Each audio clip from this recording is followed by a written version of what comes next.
Lionel Andres Messi taphataan urjii kubbaa miilaa addunyaa kun Itoophiyaa biyya jedhamtu faana waliigaltee guddaa tokko waliigaleetu kan jiru. Akkam jirtu hordoftoota chaanaalii FUM. Kun qophii miira ispoortiiti. Qophii miira ispoortii keenya kanaan waan ajaa'ibaa biyya keenyaaf waliigaltee guddaa tokko taphataan urjii kun waliigalee kan isin biraan geenyu ta'a.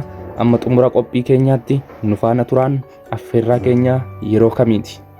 Lionel Andres Messiin Itoophiyaa keessatti namoota rakkoo ijaa qaban deeggaruuf waliigalee.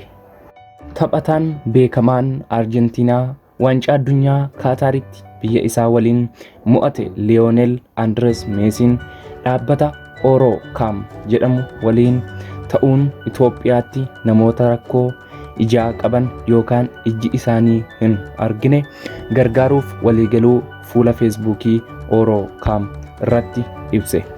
Teekinooloojiin Orocam Mayiis jedhamu jireenya namoota dhuunfaa kumaatamaan lakkaa'aman fooyyeessaa akka jiru dhaabbatichi ibseera. Namootni rakkoo qaroo ijaa qaban of danda'anii akka hojjetanii fi bakka mul'ata isaanii gahaniif deeggarsa cimaa taasisaa jira.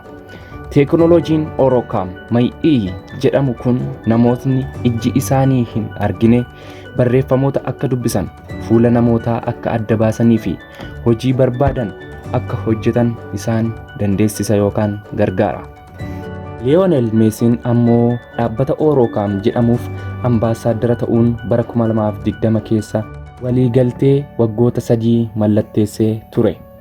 Viidiyoo Orocam feesbuukii isaa irratti qoode irratti waajjira giiftii duree Itoophiyaatiin maanaajerri sagantaa Orocam deeggarsa dhaabbatichi kennu irratti namootni 2,000 ol fayyadamoo ta'uu himan.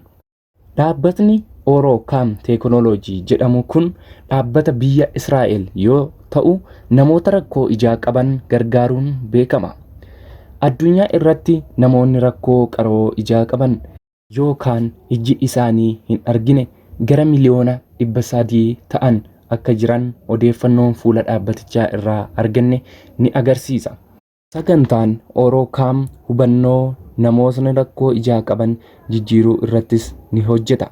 Meeshaa akka waa arganiif isaan gargaartu fayyadamuun of danda'anii waan barbaadan akka hojjetanis isaan gargaara. Meeshaan xiqqoon hanga quba harkaa keessaa fuullee ija namaa ijji isaa hin arginetti hidhamuun waan barraa'e hunda sagaleen dubbistiif akka wantoota naannoo isaa jiran salphaatti adda baasus gargaarti. Meeshaan kun Artificial Intelligence kan jedhamu yoo ta'u dhaabbata Orocam kan Jerusaalemitti argamutu oomisha.